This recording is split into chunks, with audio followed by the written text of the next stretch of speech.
Assalamualaikum warahmatullahi wabarakatuh.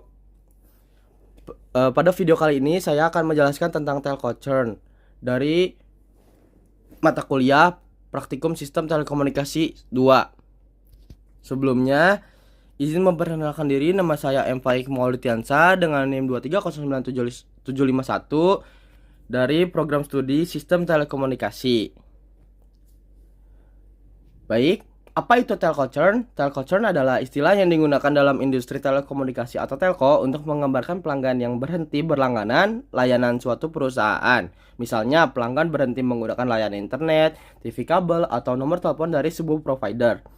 Mereka itu bisa saja pindah ke kompetitor lain atau berhenti sama sekali karena alasan tertentu. Lalu, kenapa telco churn ini penting? Karena biaya untuk menarik pelanggan baru itu jauh lebih tinggi daripada mempertahankan pelanggan yang lama. Jika tingkat churn tinggi, itu adalah tanda bahaya untuk sebuah perusahaan, yang bisa berarti pelayanan buruk, harga tidak kompetitif, atau layanan tidak sesuai kebutuhan. Dan tujuan dari telco churn ini, yang pertama adalah memprediksi pelayanan yang akan churn. Jadi dengan menggunakan data historis pelanggan untuk mengidentifikasinya, siapa yang kemungkinan besar akan berhenti dalam waktu dekat dengan probabilitas tertentu. Misalnya pelanggan A 85% kemungkinan akan churn. Jadi tujuannya itu memberi peringatan dini agar perusahaan bisa segera bertindak. Yang kedua, memahami faktor penyebab churn dengan menganalisis pola perilaku pelanggan yang bisa diketahui, misalnya apakah biaya terlalu mahal, apakah masa langganannya pendek, apakah layanan internetnya tidak stabil. Jadi ini tujuannya memberi wawasan kepada tim manajemen untuk meningkatkan layanan atau menyesuaikan strategi produk. Yang ketiga ada mengambil tindakan preventif. Jika pelanggan sudah terdeteksi beresiko, jadi tim kita tuh akan kirimkan penawaran khusus seperti diskon, paket, bundling, dan lain-lain. Juga memberikan layanan ekstra, juga menghubungi pelanggan secara proaktif. Tujuannya itu mengurangi churn rate dan mempertahankan pelanggan setia. Yang keempat, meningkatkan efisiensi bisnis dengan fokus hanya pada pelanggan yang benar-benar beresiko. Tim marketing tidak membuang waktu dan biaya, intervensi lebih cepat, lebih tepat sasaran, dan efisiensi. Tujuannya efisiensi biaya dan sumber daya dalam retensi pelanggan. Yang kelima, mengukur dampak finansial. Setelah strategi diterapkan, perusahaan bisa melihat perubahan churn rate, mengukur peningkatan revenue, dan menilai ROI dari strategi retensi. Tujuannya menilai efektivitas dan nilai bisnis dari model prediksi churn. Mungkin selanjutnya ada data science. Data science adalah bidang yang menggabungkan statistik, ilmu komputer, dan pengetahuan domain bisnis untuk mengekstrak wawasan dan pengetahuan dari data. Tujuan utamanya adalah mengubah data mentah menjadi informasi yang berguna untuk mendukung pengambilan keputusan. Adapun komponen utama dari data science, yang pertama ada data warehousing. Jadi ini tuh tahap mengatur dan menampilkan data agar siap digunakan untuk analisis atau model machine learning. Seperti tujuannya itu menyusun data dari berbagai sumber menjadi satu format yang konsisten dan mudah diolah. Yang kedua ada data pre-processing atau proses awal untuk menyimpan data mentah agar bisa diproses oleh algoritma machine learning. Tujuannya itu untuk menstandarkan struktur dan format data. Yang ketiga, pembersihan data atau data cleaning. Ini tuh membersihkan data dari hal-hal yang tidak relevan, salah, atau tidak lengkap. Tujuannya juga untuk memastikan data akurat dan bebas dari noise. Yang keempat ada transformasi data atau data transformation. Ini tuh mengubah bentuk atau distribusi data agar lebih sesuai untuk permodelan. Tujuannya menyesuaikan data agar model lebih mudah belajar. Yang kelima ada reduksi dimensi atau dimensionality reduction. Ini tuh mengurangi jumlah fitur tanpa kehilangan informasi penting. Tujuannya menghindari overfitting, mempercepat training, dan membuat visualisasi lebih mudah. Dan yang keenam ada pembuatan fitur atau feature engineering. Ini tuh proses menciptakan fitur baru atau mengubah fitur lama agar lebih inovatif bagi model. Tujuannya itu menambahkan nilai prediktif ke dalam model. Yang terakhir atau yang ketujuh ada pembagian data atau data splitting. Data splitting ini memisahkan data set menjadi 2 atau 3 bagian untuk pelatihan dan pengujian. Tujuannya untuk mengukur performa model terhadap data yang belum pernah dilihat sebelumnya. Selanjutnya ada load dan eksplorasi data. Baik, pada load dan eksplorasi data, yang langkah pertama adalah mengimpor data dari file CSV. Bisa dilihat import pandas as pd. Itu adalah untuk mengimport data CSV-nya. Lalu setelah itu df.head adalah untuk melihat 5 baris pertama dari dataset untuk mendapatkan gambaran umum isi kolom. Lalu yang kedua ada df.tile atau untuk melihat baris terakhir dari dataset. Bisa dipakai untuk untuk mencek apakah ada data kosong atau aneh di akhir file. Lalu ada describe atau untuk melihat statistik deskriptif dari kolom numerik seperti main atau rata-rata, STD, standar deviasi, min, max, Q1, median, Q2, Q3. Dan data describe juga bisa untuk melihat mencakup kolom non-numerik. Dan yang terakhir ada df.info. Df.info ini untuk menampilkan dan mengetahui jumlah kolom dan baris, nama kolom, tipe data, dan juga jumlah non-null. Selanjutnya ada visualisasi data. Visualisasi data ini ada lumayan banyak cakupannya.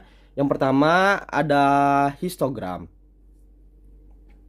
Bisa dilihat pada gambar yang histogram di distribusi monthly charge atau tagihan bulanan pelanggan. Dari histogram tersebut terlihat bahwa sebagian besar pelanggan membayar tagihan yang relatif rendah, yang menandakan kemungkinan banyak pelanggan hanya menggunakan layanan dasar. Namun distribusinya tidak merata dan cenderung skewed ke kiri dengan pola yang mendekati bimodal. Terdapat kelompok pelanggan dengan tagihan rendah dan juga sebaran pelanggan yang membayar lebih tinggi.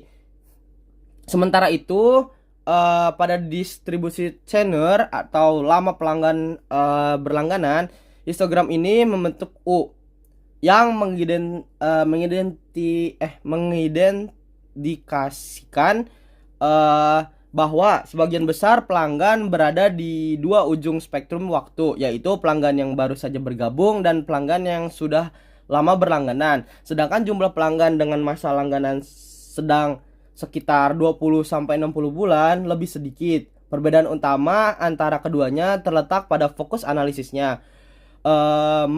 Monthly charge change menggambarkan tingkat konsumsi layanan dari sebuah keuangan, sedangkan tenure mencerminkan loyalitas atau durasi hubungan pelanggan dengan perusahaan.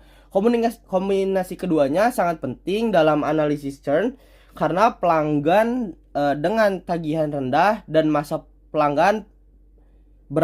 berlangganan pendek cenderung memiliki resiko churn yang lebih tinggi dibandingkan pelanggan lain. Lalu yang kedua ada box plot. Di sini terdapat 3 gambar. Yang pertama itu box plot of tenure. Box plot pertama ini menggambarkan distribusi tenure atau lama pelanggan berlangganan dalam bulan. Nilai minimum hampir menyentuh 0 menunjukkan adanya pelanggan yang baru saja bergabung. Median berada sekitar bulan ke-30, artinya separuh pelanggan sudah berlangganan lebih dari 30 bulan. Kuartil bawah Q1 sekitar 10 bulan dan kuartil atas Q3 sekitar 55 bulan.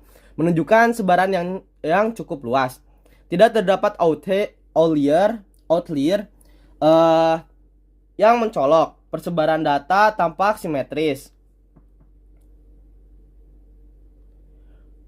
Variasi lama berlangganan cukup tinggi menunjukkan keberagaman tingkat loyalitas pelanggan. Lalu di gambar kedua ini box plot of monthly change atau tagihan bulanan pelanggan. Di sini terdapat nilai minimum dan nilai maksimum. Lalu median menunjukkan setengah dari pelanggan membayar tagihan bulanan kurang dari nilai tersebut. Lalu terdapat sebaran data yang cukup lebar, namun tidak tampak adanya outlier signifikan. Biaya langganan bervariasi cukup besar antar pelanggan, bisa disebabkan oleh perbedaan paket layanan yang digunakan. Yang ketiga ada box plot of senior citizen, atau yang merupakan data kategorikal biner. 0 sama dengan bukan lansia, 1 sama dengan lansia. Data sangat terkonsentrasi pada nilai 0, yang artinya sebagian besar pelanggan bukan lansia. Terdapat beberapa outlier pada nilai 1, namun sebenarnya ini hanya merefleksikan kelangkaan kategori lansia dalam dataset. Jadi pelanggan lansia hanya merupakan sebagian kecil dari total pelanggan yang ada. Selanjutnya, di sini terdapat analisis pie chart atau churn distribution. Pie chart ini menggambarkan proporsi pelanggan yang berhenti berlangganan atau churn yang tetap berlangganan dalam dataset. Pelanggan yang tidak churn atau no berjumlah sekitar 73,5% dari total data. Ini berarti mayoritas pelanggan masih aktif dan terus menggunakan layanan. Pelanggan yang churn atau yes berjumlah 26,5%. Artinya sekitar seperempat pelanggan telah berhenti menggunakan layanan. Pie chart ini menyoroti pentingnya analisis churn untuk memahami faktor-faktor penyebab pelanggan berhenti. Informasi ini sangat krusial sebagai dasar pengambilan keputusan dalam strategi retensi pelanggan. Selain itu, ketidakseimbangan data klarifikasi mayoritas no juga perlu dipertimbangkan dalam proses pembangunan model machine learning. Misalnya dengan teknik smooth agar model tidak bias terhadap kelas mayoritas. Selanjutnya, pembersihan dan transformasi data.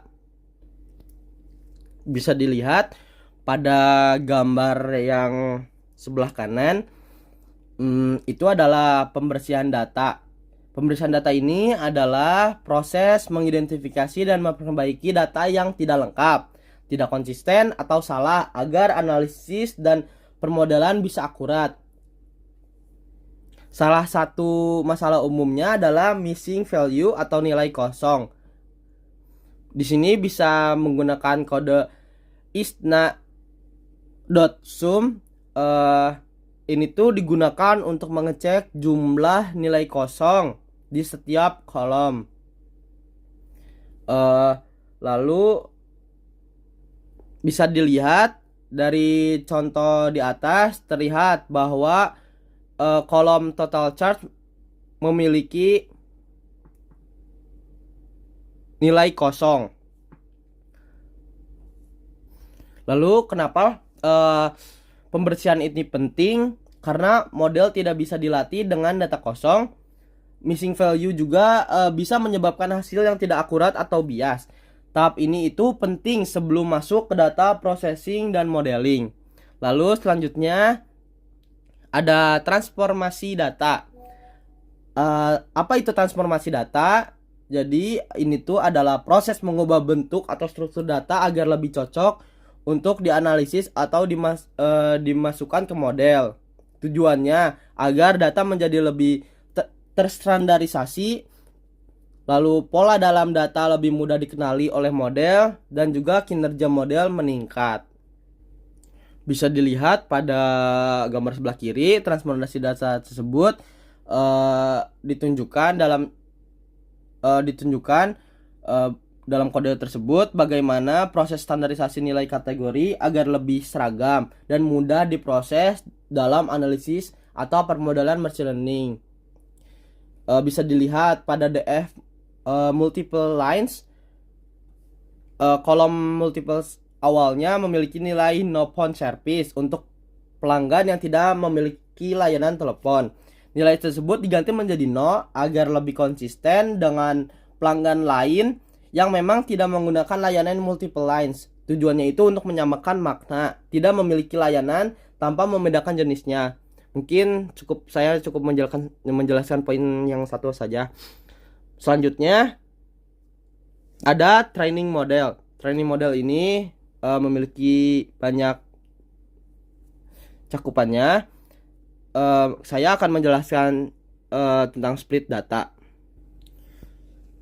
Apa itu split data? Split data itu adalah proses memisahkan dataset menjadi dua bagian utama. Yang pertama training set, data latih untuk melatih model. Yang kedua ada testing set, data uji untuk mengevaluasi model pada data yang belum pernah dilihat. Bisa dilihat pada gambar. Cara umum membagikannya dengan kode tersebut. 80% data untuk training dan 20% data untuk testing. Tujuannya itu agar model tidak hanya hafal data tapi juga bisa generalisasi ke data baru. Ini itu penting karena agar model tidak overfitting.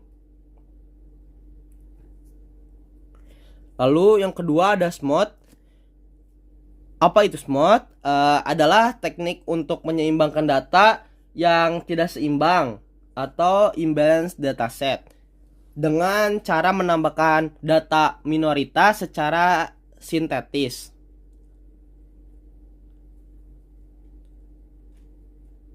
Bisa dilihat pada gambar bagaimana smooth ini bekerja. Smooth membuat data baru sintetis untuk kelas minoritas dengan cara melihat tetangga terdekat dari data minoritas, lalu membuat titik data baru di antara mereka. Tujuannya itu agar model tidak bias ke kelas mayoritas dan bisa dikenali pola dengan churn lebih adil. Ada contohnya, misalnya jika 25% pelanggan churn dan 75% pelanggan tidak churn, model ini bisa bias atau asal menembak tidak churn. Lalu yang terakhir ada key fault cross validation. Apa itu? Itu adalah teknik untuk mengukur performa model secara lebih akurat dan stabil. Cara kerjanya, bagi data jadi K bagian, misalnya 5, lakukan training dan validasi sebanyak K kali. Setiap bagian akan bergilir menjadi data validasi.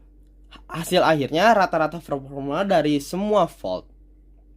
Bisa dilihat dari kode tersebut. Tujuannya itu adalah untuk menghindari overfitting karena pembagian data tertentu. Dengan membagi data menjadi beberapa bagian atau fault, kita bisa melatih dan mengevaluasi model berkali-kali. Dengan K-fault ini juga kamu bisa tahu seberapa konsisten performa model di berbagai bagian data. Baik, selanjutnya ada evaluasi model. Apa itu evaluasi model? Evaluasi model adalah proses untuk mengukur seberapa baik model machine learning bekerja, terutama saat memprediksi data yang belum pernah dilihat sebelumnya atau data diuji atau dites. Bisa dilihat pada gambar. Ini adalah evaluasi model. Tujuan evaluasi model ini adalah mengetahui akurasi dan keandalan model, menghindari overfitting atau underfitting, juga membandingkan beberapa model untuk memilih yang terbaik. Jadi evaluasi model ini adalah kunci untuk mengetahui apakah model kita cukup bagus untuk digunakan dalam dunia nyata. Jadi jangan hanya melihat akurasi, pastikan model adil, akurat, dan sensitif terhadap kasus penting seperti churn.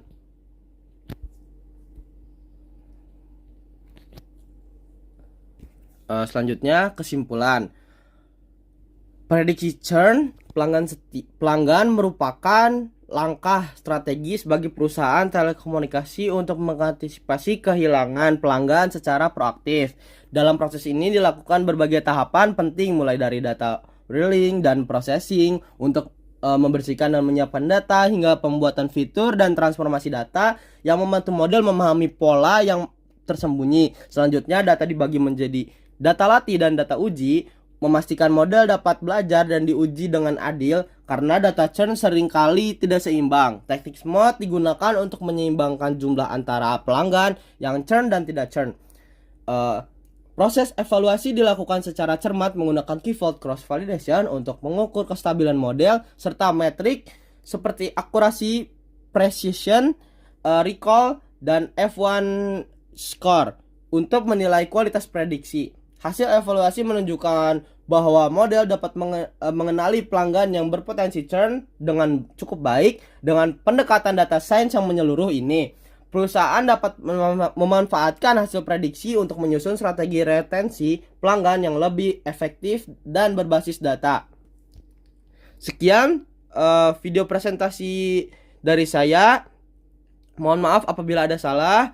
Wassalamualaikum warahmatullahi wabarakatuh.